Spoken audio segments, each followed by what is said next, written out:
This is an HP Pavilion from about 2017 with an A10, or I should say an AMD A10 processor. Yeah, today we're going to talk about why there are just some rabbit holes you shouldn't go down. No.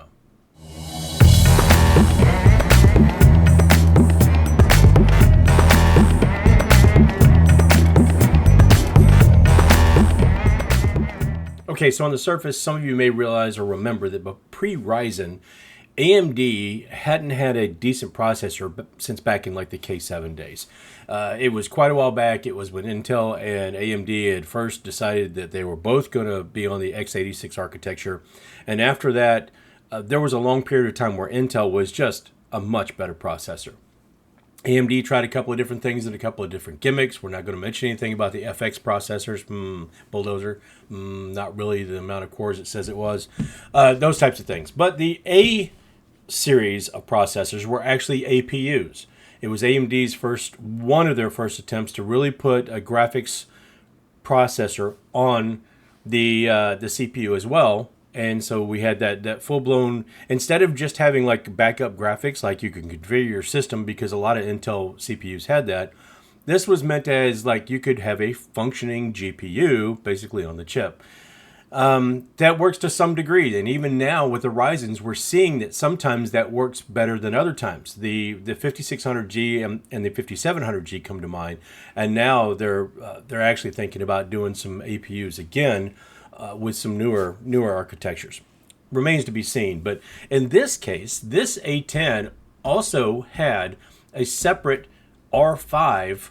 I believe it was a 270, whatever it was. I'll put it on the screen here. But it had an R5 separate, basically a discrete graphics solution mixed in with that. You would think that made it a pretty decent laptop. Yeah, yes and no. Okay, now it did come when I got this from Mark and my brother-in-law. I got this from him when they got a new upgraded HP Omen. That, by the way, is a very, very good notebook computer, and there's a video on that I'll go ahead and link right about here, and it's probably going to be up in the corner. But regardless of that, this 2017, it was well taken care of, but a little bit dirty. It needed to be cleaned up a little bit. Also only had 8 gig of DDR4 memory at 1866, which kind of was maxed out for the A-type processors that AMD had during that period. And you weren't going to get anything faster. You couldn't clock it any faster. The BIOS wouldn't let you. BIOS still will not let you. So I thought I was going to do a couple things. I was going to take the 1 terabyte hard drive out from 2017. I was going to put a snappy new SSD in, more on that later, and add some more memory. Now, some of this was successful. When I first put the SSD in and the more memory, I didn't get too much better on, say, things like Cinebench R23. It stayed about the same, and I'll go ahead and put that score up here because I don't remember what it is off the top of my head when I'm recording. Sorry, I should have my stuff better together. But with this particular laptop, it did not make gaming easier. But one thing it did do when I put the new SSD in is it went ahead and made the boot up times much faster. It went from about 2.5 minutes to about 20 seconds, 25 seconds. Yeah, I was pretty impressed with that. It did not make such a big difference when I was testing with the memory, unless you're going to a game that is, say, pretty memory intensive. Now, in this case, I did test it with Shadow of the Tomb Raider. I tested with the 16 gig, and I tested with the old hard drive and the new hard drive, or the new SSD. It didn't make a whole lot of difference because the CPU is definitely the bottleneck here. 4-core, 4-thread, there's no overclocking. I believe it was 3.2 gigahertz, normally running at like 2.7 or something. There was no extras, no extra performance I could get out of this by adding more memory or the SSD. And now, the games that I usually test with, I will keep on a separate SSD and use a USB 3, which this does have. It has 2 USB 3, and it also has a USB-C, which I thought was pretty cool. HDMI has I believe it's just regular 1 gig Ethernet. It might be, I don't know. I might be lying to you on that, but it does have Ethernet port on it. You would think with all the said and done on this that it's pretty decent, and I guess for 2017 it probably was. Trying to run anything at all on it now, except for just basic stuff, word processing, email, and all that, is not going to be to anybody's advantage. And it's easy to see why this type of notebook just didn't age well. The A10s or the A processors and anything before the Ryzen processors themselves just didn't age well at all. It was pretty easy to upgrade. I'll go ahead and I think I've got a little clip in here kind of describing, but some of the screws were hidden underneath the rubber feet, which I kind of expected because I've seen other laptops that do that. Once I got the bottom off, it was easy enough to try to upgrade. I even put new thermal paste and everything because I had some issues after I upgraded with it constantly breaking down, cutting out, and resetting itself. And not just the blue screen of death. I had the blue screen of death in some language that nobody's ever seen before, I think, because it wasn't rendering the message correctly. It was, yeah. But anyway, so I went back and forth with a little bit of testing and finally realized that it was the new SSD that I put in. It was corrupted or is corrupted, and I was better off with the old regular hard drive in it, even though it takes longer to boot up. And I noticed that I was still getting the same performance, about 14 to 17 frames per second on 768 or 720 low.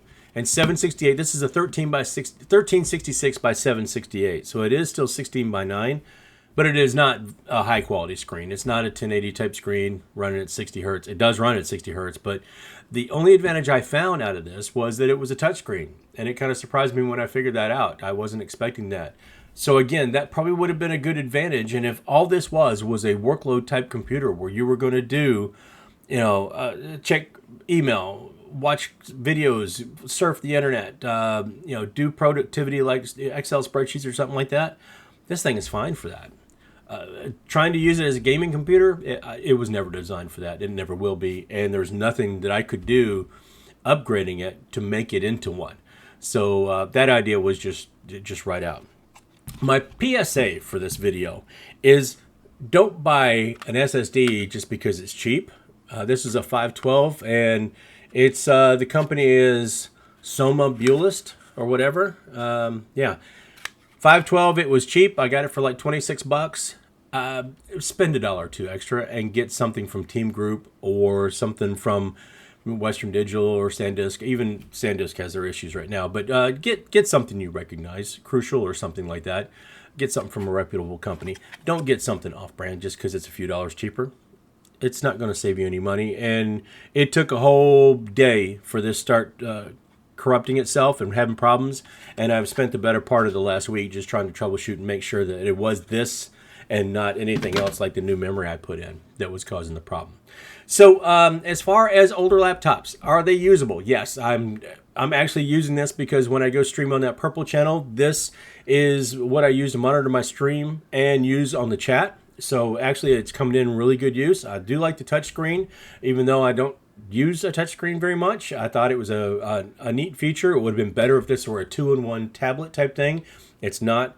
I do like the way that it opens up easily. It is a one-hand open, which surprised me. It does, when you open it up, the way it's designed, it does kick the laptop up just a little bit. So when you open, it actually raises it, so you get more airflow underneath, which I thought was a pretty good idea. So there was a lot of good things about this. And I'm sure in 2017, this was probably a really, really good computer for a decent price.